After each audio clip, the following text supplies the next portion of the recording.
தலைப்புச் செய்திகள். மலேசியா மேற்கு மற்றும் கிழக்கு நாடுகளுக்கிடையே சமச்சீரான வெளியுறவு கொள்கை அணுகுமுறையை கடைபிடிக்கின்றது. எங்கள் நாடு தெளிவான நிலைப்பாட்டில் உள்ளது என்று பிரதமர் டத்தோ ஸ்ரீ அன்வார் இப்ராஹிம் கூறியுள்ளார். மலேசிய அரசு அமெரிக்கா மற்றும் ஐரோப்பாவுடன் நல்ல நட்புறவுடன் இருப்பதாகவும், அதேவேளை சீனா, தென்கொரியா, ஜப்பான் ஆகிய நாடுகளுடன் சிறந்த இருதரப்பு உறவுகளை பேணி காத்து வருவதாகவும் பிரதமர் தெரிவித்தார். தீபகற்ப மலேசியாவைச் சேர்ந்த தொழில் அதிபர்களுக்கு நிரந்தர வசிப்பிட அந்தஸ்து வழங்க சரவா அரசாங்கம் பரிசீலித்து வருவதாக துணை பிரதமர் டத்தோ ஸ்ரீ ஃபதிலா யூசுப் உறுதியளித்துள்ளார். Sarawak governor Tan Sri அபாங் Johari ஓபெங் இது குறித்து கூறுகையில், மனதில் பொருளாதாரத்தை உயர்த்த உதவும் ஃபதிலாவின் ஆலோசனையை தான் வரவேற்பதாகவும், ஆனால் இதில் முக்கியமான நிபந்தனைகள் இணைக்கப்பட வேண்டும் என்றும் அவர் தெரிவித்தார். வருங்கால முதலீட்டாளர்கள் மாநிலத்தில் நிரந்தர வசிப்பிட அடையாள அட்டை பெறுவதற்கு குறைந்தபட்சம் 2 மில்லியன் ரிங்கிட் டெபாசிட் செய்ய வேண்டும் அல்லது 1.5 மில்லியனுக்கு குறையாத சொத்துக்களை மாநிலத்தில் வாங்க வேண்டும் என்று சரவா ஆளுநர் டான் ஸ்ரீ அபாங் ஜோஹாரி துன் ஓபெங் தெரிவித்தார். ஒன் மலேசியா டெவலப்மெண்ட் பெர்ஹாட் ஊழலுடன் தொடர்புடையதாக கூறப்படும் 4 புகாத்தி வேரான் சிறப்பு ரக கார்கள் இந்த வார தொடக்கத்தில் மியூனிக்கில் ஜெர்மன் போலீசாரால் கைப்பற்றப்பட்டன. ஜெர்மன் ஊடகங்கள் இதனை வெளிப்படுத்தியுள்ளன.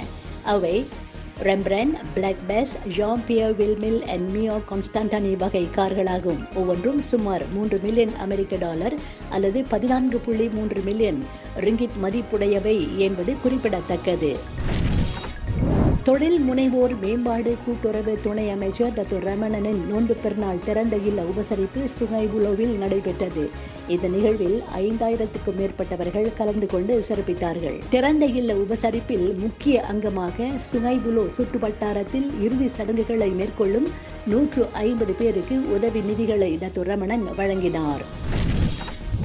இனக்கலவரத்தால் பாதிக்கப்பட்டுள்ள மணிப்பூர் தலைநகரின் இம்பாலின் மேற்கு மாவட்டத்தில் போராட்டத்தில் ஈடுபட்டு வரும் 2 குழுக்களின் கிராம தன்னார்வலர்களுக்கு இடையே இன்று ஞாயிற்றுக்கிழமை துப்பாக்கிச் சண்டை நடந்ததாக போலீசார் கூறினர். இதனால் குழந்தைகள், பெண்கள், முதியவர்கள் கிராமத்தில் இருந்து வெளியேற்றப்பட்டு அருகில் உள்ள பாதுகாப்பான இடங்களுக்கு மாற்றப்படுகின்றனர்.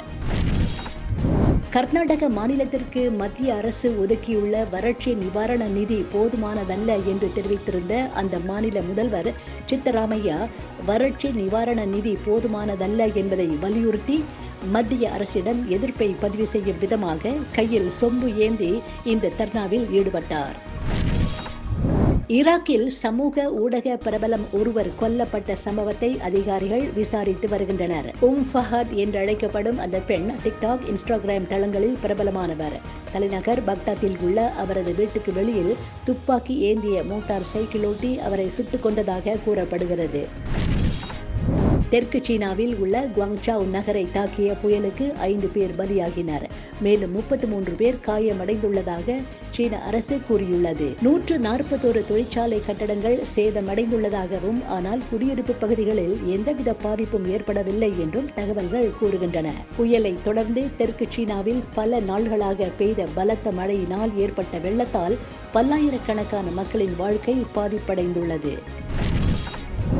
ஜப்பானின் மிக பிரபலமான சுற்றுப்பயண தலங்களில் ஒன்றான ஃபூஜி மலையை சுற்றுப்பயணிகளின் பார்வையிலிருந்து மறைக்க அதிகாரிகள் நடவடிக்கை எடுத்து வருகின்றனர். அங்கு செல்லும் சுற்றுப்பயணிகள் அந்த பகுதியில் குப்பைகளை கொட்டுவதாக அதிகாரிகள் கூறுகின்றனர். அந்த அழகிய மலையை படம் பிடிக்க சுற்றுப்பயணிகள் தங்கள் வாகனத்தை சட்டவிரோதமாக நிறுத்தி வைப்பதாகவும் வட்டாரவாசிகள் குறை கூறி வருகின்றனர். நடிகர் அல்லு அர்ஜுன் புஷ்பா 2 படத்தில் நடித்து முடித்துள்ளார். பிரம்மாண்ட பொருள் செலவில் உருவான புஷ்பா 2 வசூல் சாதனையை நிகழ்த்தும் என்றே எதிர்பார்க்கப்படுகிறது. படத்திற்கு பின்னர் இயக்குனர் அட்லி இயக்கத்தில் அல்லு அர்ஜுன் நடிப்பார் என்கிற தகவல்களும் வெளியாகி வருகின்றன. இந்நிலையில் புஷ்பா 2 படத்திற்கு பின்னர் நடிகர் அல்லு அர்ஜுன் தன் சம்பளத்தை ரூபாய் 150 கோடியாக உயர்த்த திட்டமிட்டிருப்பதாக கூறப்படுகிறது. சவுதி ப்ரோ லீக் கிண்ண கால்பந்து போட்டியில் அல் நசர் அணியினர் வெற்றி பெற்றனர். பிரின்ஸ் முகமது அரங்கில் நடைபெற்ற ஆட்டத்தில் அல் நசர் அணியினர் அல் கலீஜ் அணியை சந்தித்து விளையாடினர்.